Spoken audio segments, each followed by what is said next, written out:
Communication, marketing, recrutement. Vos besoins ont des solutions vidéo avec Décideur TV, le studio. Bonjour, bienvenue à tous dans notre duplex bourse. On se connecte tout de suite à la salle des marchés de Bourse Direct avec notre expert Thomas Mont-Saint-Jean. Bonjour Thomas. Bonjour Jean-François. Alors, pour commencer un mot sur Wall Street, comment se portent les marchés américains? Marché américain, une nouvelle fois, clôture en baisse hier. Dow Jones moins 1%, ainsi que le S&P, le Nasdaq un tout petit peu plus, 1,16%. On a eu un chiffre macro sur les crédits à la consommation aux États-Unis qui ont progressé au mois de février, plus 6,4% à 16,49 milliards de dollars. Le marché a été pénalisé par des performances sur les banques, notamment américaines, qui ont assez fortement baissé. Goldman Sachs moins 2,8, Morgan Stanley moins 2,9. Anticipation en fait de bénéfices trimestriels inférieurs aux attentes, puisqu'on a le lancement de la saison des résultats du premier trimestre qui commencera dès ce soir, notamment avec Alcoa. Donc des résultats attendus plutôt en demi-teinte. C'est ce qui pourrait continuer à faire baisser un tout petit peu le marché. Et du côté de l'Asie, les marchés asiatiques sont en ordre dispersé. Oui, performance partagée en Asie. Nikkei moins 0,90. Shanghai gagné 1,80, mais après un jour férié lundi. Hong Kong plus 0,90. Donc pas de grande manœuvre au niveau des marchés asiatiques ce matin. Un mot sur Paris maintenant Thomas. Le marché parisien est plutôt prudent ce matin. Le marché reste prudent. On a eu ce matin le déficit commercial français qui s'est réduit, 3,4 milliards d'euros après 5,6 milliards d'euros au mois de janvier. Donc il y a une contraction relativement importante de l'énergie et de l'automobile, des importations d'énergie et d'automobile, ce qui a permis au déficit commercial de plutôt bien résister par rapport au mois précédent. Au niveau de la France, on a également la saison des résultats qui va arriver avec les premiers chiffres qui sortiront le 9 et le 10 avril. Le 9, on aura LVMH et le 10, Carrefour. Du côté de l'analyse technique, quels sont les supports et résistances à surveiller aujourd'hui?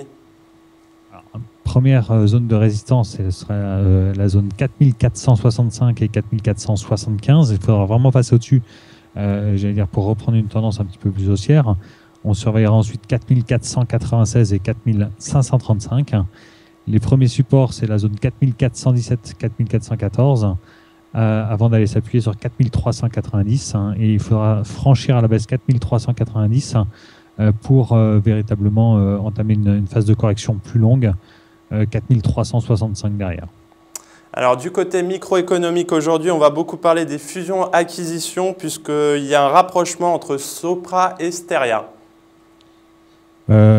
Rapprochement, effectivement, Sopra Steria, ça valorise Steria 22 € par action, ce qui représente une prime de près de 40% par rapport au dernier cours coté. Les deux SS2I donc, vont fusionner de façon amicale via une opération publique d'échange de titres pour donner naissance donc, à un nouveau poids lourd dans le secteur informatique et du conseil en technologie. Les dirigeants évoquent une très forte complémentarité, aussi bien au niveau des métiers que des zones géographiques. La fusion est bien perçue par les analystes et ça pourrait donner des idées à d'autres acteurs du marché dans le but d'une consolidation de l'ensemble du secteur informatique, puisqu'il y a un certain nombre d'acteurs de taille moyenne. On pense notamment à certains acteurs français comme Bull ou GFI qui pourraient pourquoi pas être la cible dans des prochains mouvements de fusion-acquisition. Alors Thomas, on parle également de fusion dans le secteur télécom. Oui, à nouveau secteur télécom, après l'épilogue SFR, donc racheté par Numéricable, c'est de nouveau Bouygues qui revient sur la table, et notamment avec un rachat de Bouygues Télécom par Iliad. Les deux groupes seraient en discussion, donc Free rachèterait Bouygues Télécom. Ils ne sont pas encore arrivés à un accord au niveau du montant de la transaction. Bouygues Télé, on parle d'un montant de 8 milliards d'euros réclamé par Bouygues Télécom contre seulement 5 proposés par Iliad et Free.